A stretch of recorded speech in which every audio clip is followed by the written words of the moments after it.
Wish Trip Game Wizard – Programming Challenges. Once you click on a site of interest on the map in the Challenges screen, a pop-up menu will appear inviting you to select what kind of challenge you wish to create. Multiple choice, video, audio, or image challenges, go to a given location, or free text answers. When you make your selection, you'll be asked to add a title and optional description as well as a photo or video. You can include multiple images or video files if you wish. There are 4 ways to include the question or challenge.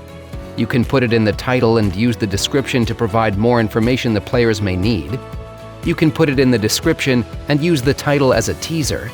You can create an image with the question and upload it as an image, or you can record a video with the question for players to watch.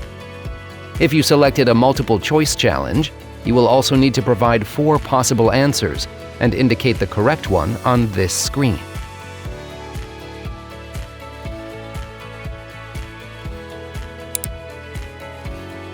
If you chose a free text question with a correct answer, you will need to provide the answer in the relevant field.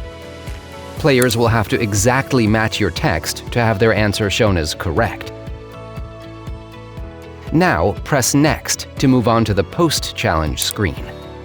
This is what will appear on the screen after the player has completed the challenge. It should include media and text, such as more information about the location, an answer to the question, words of encouragement, or a teaser for the next challenge. Add your text and upload an image. Then press Next. All required fields within the Challenges wizard need to be filled in all languages you have determined for the game before the challenge will appear as complete on your map. Media added in the default language will automatically be applied to all languages unless you enter that language tab and add different pictures.